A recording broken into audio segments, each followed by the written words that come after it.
નમઃ. જય શ્રી કૃષ્ણ મિત્રો. આપણને પ્રશ્ન થાય કે સૌથી શ્રેષ્ઠ દાન કયું છે કે જેને આપવાથી આપણને બધું જ પ્રાપ્ત થઈ જાય? તો ન ભૂપ્રદાનમ ન સુવર્ણદાનમ ન દોપ્રદાનમ ન તથાન્નદાનમ યથા વદંતી મહાપ્રદાનમ સર્વેષુ દાનેષ્વ ભયપ્રદાનમ. અર્થાત ન ભૂપ્રદાનમ, ભૂમિનું દાન આપવું ને એ સૌથી મોટું દાન નથી, મહાદાન નથી.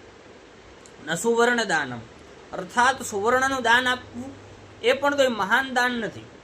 ન ભૂપ્રદાનમ ન સુવર્ણદાનમ ન દોપ્રદાનમ ન તથાન્નદાનમ, અથવા તો ગાયનું દાન આપવું અથવા તો અન્નનું દાન આપવું એ પણ મહાન દાન તો નથી. તો મહાન દાન શું છે? સર્વેષુ દાનેષ્વ ભયપ્રદાનમ, અર્થાત આપણા શરણમાં જે આવેલો વ્યક્તિ છે તેને અભયત્વની પ્રાપ્તિ કરાવવી, તેને આપણે અભયત્વ આપવું, એ જ સૌથી શ્રેષ્ઠ દાન છે. અને સુભાષિત તારો પણ કહે છે કે ક્ષીયંતે સર્વદાનાની યજ્ઞ હોમ બલિત્રિયા ન ક્ષીયંતે પાત્રદાનમ અભયમ સર્વદેહિનામ. અર્થાત ક્ષીયંતે સર્વદાનાની, બધા જ દાનો એ ક્ષીણ થઈ જાય છે. યજ્ઞ હોમ બલિત્રિયા, તમે યજ્ઞ તરેલો હોય, હોમ ઇત્યાદિ તરેલો હોય, બધું જ એક સમયે ક્ષીણ થાય છે.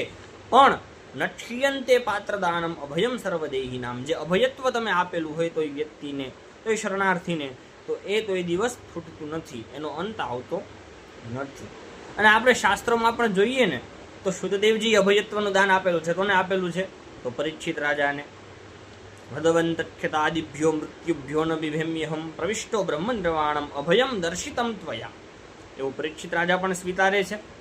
અને અર્જુનને પણ જે ભય હતો તે હું યુદ્ધ કરીશ તો મારા સ્વજનોને હું હનન કરીશ, એમને હું મારી નાખીશ, આ કુળનો હું નાશ કરી દઈશ, બધી જગ્યાએ વર્ણસંકરતા વસી જશે, વર્ણસંકરતા આવી જશે, એ ભય હતો.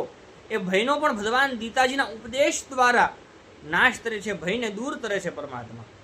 તો સૌથી શ્રેષ્ઠ દાન એ અભયત્વનું દાન છે. અને અભયત્વનું દાન પણ આપનારે ગુરુ મહારાજ જ છે, અન્ય કોઈ નથી. તો નમો નમઃ. જય શ્રી કૃષ્ણ.